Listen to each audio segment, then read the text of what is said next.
A homeless girl saves a billionaire from tragedy, but moments later, something much worse happens. Leave a comment rating my story from 0 to 10. Your opinion is very important, and subscribe to my channel to support my work. I'm counting on your help. The desperate cry sliced through the air of the terminal like a razor. The 4-year-old girl, so frail she looked barely 2, darted through the crowds at Kennedy Airport, her bare feet slapping against the cold marble floor. Her torn and dirty clothes contrasted starkly with the luxurious surroundings, but none of that mattered at that moment. "Don't go! Please don't get on that plane!" she cried, stretching her small, scraped hands toward the impeccably suited man, striding purposefully toward the boarding gate. The widowed 30-year-old billionaire stopped abruptly. His leading man looks, with perfectly coiffed hair and a chiseled jaw, turned toward the child calling to him. His blue eyes, normally as cold as ice, showed genuine confusion. He'd never seen this girl before, but something in her desperate gaze made him hesitate. "What are you doing here, kid?" he asked, looking around for someone in charge. But the girl was completely alone, trembling with fear and exhaustion. "The plane's going to crash. You can't get on," she insisted, tears streaming down her thin, pale face. "It's going to explode in the sky and everyone's going to... The words dissolved into sobs, but the intensity of her despair was so real it made the businessman step back. Something primal in his gut warned him, even though his rational mind completely rejected the possibility. "This is ridiculous," he muttered, running a hand through his hair. He had a crucial meeting in another city, a multi-million-dollar deal that depended on his presence. His company, built with blood, sweat, and tears after years of diverse stock and investment holdings, couldn't afford delays. But the girl's eyes didn't lie. There was something in them that reminded him of his late wife, a pure goodness that he'd lost along with her 2 years ago. Against all logic, against all his business instincts, he took a few more steps backward. The final boarding call echoed through the terminal. The last passengers were entering the aircraft. The billionaire glanced at his gold watch, then at the girl, then at the gate that was closing. "Last call for Flight 447 to the nation's financial capital," the metallic voice announced over the loudspeaker. The girl ran to him and grabbed his hand with surprising strength for someone so small. "Please," she whispered, "trust me." For reasons he could never fully explain, the businessman allowed this street urchin to make him miss the most important flight of his career. They stood there, she holding his hand, he questioning his own sanity as the plane taxied onto the runway. 3 minutes later, the explosion lit up the sky. The aircraft disintegrated mid-air, fragments of metal and fire raining down on the city like a deadly shower. The roar was deafening, making the terminal windows tremble. Screams of horror echoed through the airport as people ran in panic. The billionaire stood frozen, watching the wreckage falling from the sky like macabre shooting stars. All 156 passengers and 8 crew members had perished instantly. He should have been among them. He should be dead right now. He turned slowly to the girl, who had released his hand and was now collapsing on the floor, shaking violently as if having a seizure. Her little face was as white as paper, and she muttered incomprehensible words between moans of pain. "How did you know?" he asked, kneeling beside her, his voice hoarse with shock. The girl looked at him with eyes that seemed to carry the weight of the world. "I always know," she whispered before passing out in his arms. The terminal had turned into total chaos. Ambulance and fire engine sirens could already be heard approaching. Reporters began to arrive, camera flashes popping in every direction. But all of this seemed distant, unreal, as if it were happening in another world. The businessman held the unconscious child, feeling her heart beat erratically. In a few minutes, his life had changed completely. Not only because he had escaped death by an inexplicable miracle, but because he now held in his arms a girl who had saved his life with an ability that defied all logic. As the sirens approached and chaos took over the airport, a single question hammered in his mind. Who was this child, and how had she known about something that seemed impossible to predict? The answer to that question would change both their lives in ways he could never imagine. 6 weeks had passed since the plane crash, and the billionaire's life had become a whirlwind of questions and unexpected responsibilities. The girl, who he learned was only known by a nickname given to her on the streets, was now settled into one of the guest rooms of his mountain mansion, a luxurious property he had purchased with profits from real estate investments. The child had spent 2 weeks in the hospital, where doctors were unable to explain her collapse after the airport incident. Her tests showed signs of extreme physical exhaustion, as if her small body had been subjected to a supernatural strain. When she finally woke up, she remembered nothing about her prophetic words, only repeating that sometimes she saw bad things happening. The businessman, known for his obsessive and controlling personality that had taken him to the top of the business world, now found himself completely lost. His meticulous routine, based on profitability spreadsheets and market analysis, had been replaced by a reality he couldn't categorize or control. "She can't stay here indefinitely," said the cruel stepmother, his late wife's younger sister, during breakfast that Tuesday. The 42-year-old woman, with perfectly coiffed blonde hair and flawless red nails, had discreetly managed the mansion's finances since assuming that role after her sister's passing. "Why not?" he retorted, cutting his steak more forcefully than necessary. "She saved my life. She's a street kid. We don't even know where she came from. And you're being naive to believe that a 4-year-old can predict accidents," she replied, pouring more coffee into her fine china cup. "Besides, it's affecting your work. You've missed 3 important meetings this week." It was true. Since the girl had arrived at the mansion, the billionaire found himself constantly distracted. His panic attacks, which had begun after losing his wife in a car accident, had paradoxically intensified even after his miraculous rescue. It was as if having escaped death constantly reminded him of his mortality. Interestingly, the only person who could calm him during these episodes was the girl herself. When he woke up in the middle of the night, sweating and with his heart racing, all it took was for her to appear in his room with her big, innocent eyes, for the anxiety to dissipate like fog in the sun. "Maybe she should go to a suitable institution," the stepmother continued, watching him carefully. "A place where she can receive proper care." At that moment, the elderly housekeeper entered the dining room, carrying a tray of fresh fruit. The 70-year-old woman, who had worked at the mansion for 3 decades, had developed a special fondness for the girl since her arrival.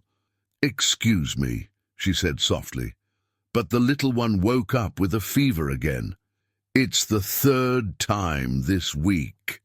The businessman stood up immediately, abandoning his half-finished coffee. He climbed the marble stairs 2 steps at a time, finding the girl curled up in her bed, trembling under thick blankets despite the heat radiating from her small body. "What's wrong, sweetie?" he asked, sitting on the edge of the bed and touching her burning forehead. "I see bad things again," she murmured, her eyes closed but moving rapidly under her eyelids. "A big building, people trapped, black smoke." The child's words made the billionaire's blood run cold. In recent weeks, she had had 3 similar episodes, always accompanied by high fever and fragmented visions. And on every occasion, her confused descriptions had materialized into real tragedies. A fire in a shopping mall, the collapse of a bridge, and an accident involving multiple vehicles. "Where is the building?" he asked, grabbing a notepad from the bedside table. "It has mirrored windows. Lots of cars underneath. Gold numbers at the entrance," she replied between moans of pain. "People can't get out. The stairs are broken." The businessman felt a chill run down his spine. He knew only one building in the city that exactly matched that description. The business complex, where the office of his main business rival was located, a man who had lost multi-million-dollar contracts when his company's shares plummeted after the plane crash he had survived. "When is this going to happen?" he asked, holding the girl's small, hot hands. "Tomorrow, when the sun is in the middle of the sky?" she whispered, before plunging into a feverish and restless sleep. The billionaire spent the entire night awake, pondering what to do with this information. His rational mind completely rejected the possibility of a child possessing premonitory abilities, but the facts were undeniable. 3 predictions, 3 confirmed tragedies. The next morning he decided to act. He anonymously called the fire department, reporting a suspected gas leak in the building described by the girl. He also sent anonymous messages to several building employees, suggesting they avoid going to work that day due to unconfirmed structural problems. At noon, exactly as the girl had predicted, a large fire consumed the 15th floor of the business complex. The emergency staircase had collapsed due to undetected structural failures, trapping dozens of people on the upper floors. Fortunately, due to the anonymous warnings, only 7 people were in the building at the time of the accident, and all were rescued by firefighters. When he returned to the mansion that afternoon, he found the girl playing peacefully in the garden, her fever completely gone, as if nothing had happened. She smiled at him with a disturbing innocence, showing no awareness of the weight of her visions. "Do you feel better?" he asked, kneeling beside her. "Much better," she replied, showing him a drawing she had made with colored chalk on the ground. It was a bird flying free among white clouds. That night, while she slept peacefully, the businessman made a decision that would change both their lives forever. It didn't matter what the stepmother or anyone else said. That child had saved his life and was now saving the lives of others through him. It was his responsibility to protect her and take care of her, even if it meant confronting forces he didn't understand. What he didn't know was that someone had begun to connect the dots between the anonymous warnings and his presence at the scenes of the prevented accidents, and that person had very specific plans for that special girl.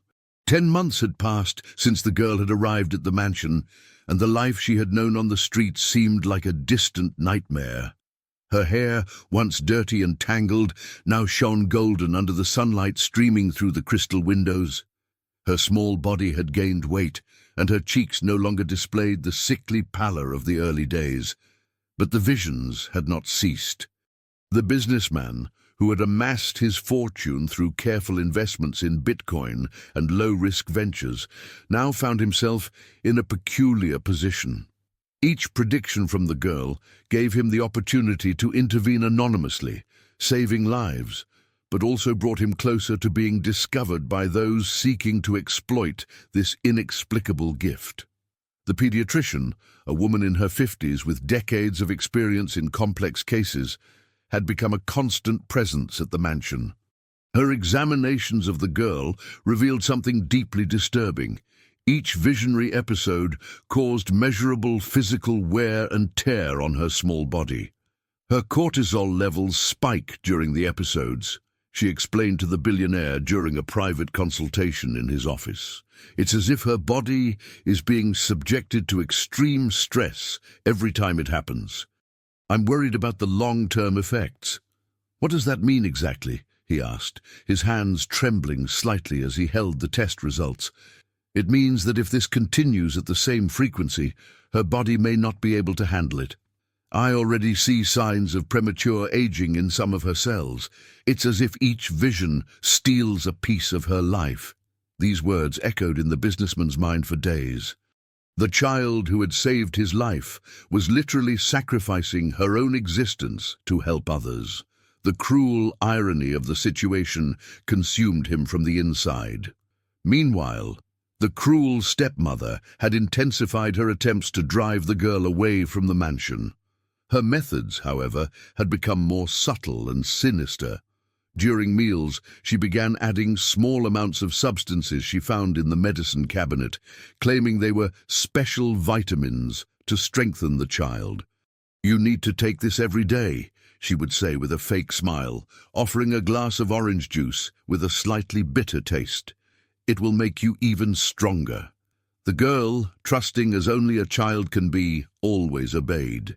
But what she didn't know was that those substances were causing constant nausea, headaches, and a general weakness that the stepmother hoped would be interpreted as signs that the mansion was not the right place for her. The elderly housekeeper, her intuition sharpened by decades of experience caring for people, began to suspect something was wrong.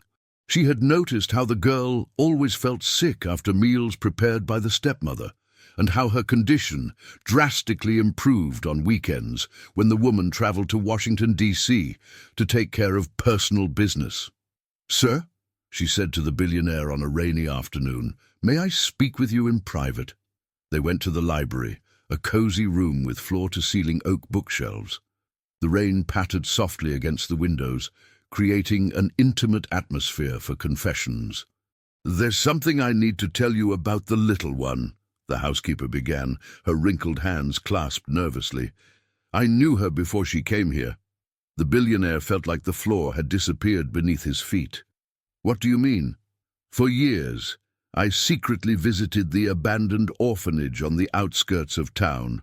I brought food, clothes, medicine to the children who lived there. She was one of them." The elderly woman paused, taking a deep breath. "But there's something more, something I've never told anyone." "Go on," he said, his voice hoarse with anticipation. "She wasn't born at the orphanage. She was found at the age of 2, among the wreckage of a terrible fire that destroyed an entire family. Firefighters said it was impossible for anyone to have survived those flames, but there she was, in the middle of the rubble, without a scratch." The businessman felt a chill run down his spine. "Where was this fire?"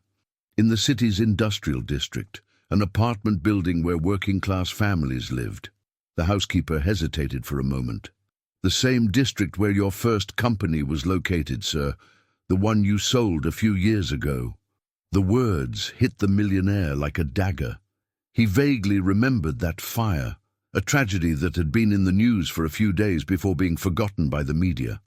At the time, he was so focused on expanding his business and maximizing his profits that he had paid little attention to what happened to the families who lived around his operations. "There's one more thing," the housekeeper continued, her voice now almost a whisper. "The people at the orphanage said that she arrived there, talking about a sad man that she would one day help. She's been drawing his face ever since she got there, sir. Drawings made with pieces of charcoal found in the trash." That night, the businessman couldn't sleep. He went up to the girl's room and found her sleeping peacefully, her golden hair spread across the pillow like a halo. On her bedside table, there were dozens of drawings, all depicting the same man with sad eyes and a dark suit. His own eyes. She had been waiting for him since she was 2 years old, drawing his face without ever having seen him before the day at the airport. The revelation left him both amazed and terrified.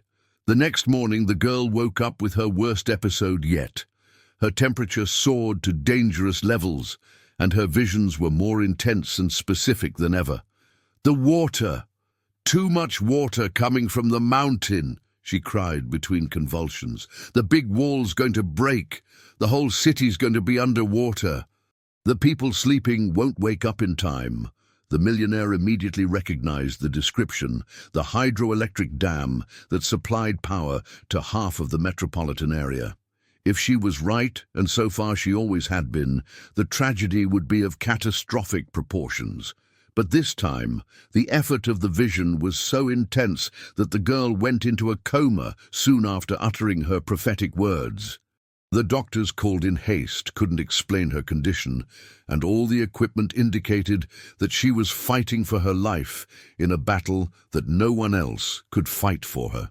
While she remained unconscious, connected to monitors that recorded every faint beat of her heart, the businessman made the riskiest decision of his life. He mobilized all his resources, liquidated gold investments, and sold stocks to finance a massive evacuation of the at-risk area, creating a story about chemical leaks at his old factory to justify the urgency. But someone was watching his every move, and that person was about to use his discovery to destroy both the millionaire and the girl who had become the center of his world. The dam broke exactly 72 hours after the girl's prediction, releasing millions of gallons of water that swept through the valley like an unrelenting force of nature. The entire business district disappeared beneath the raging waters, buildings being swallowed like sand castles.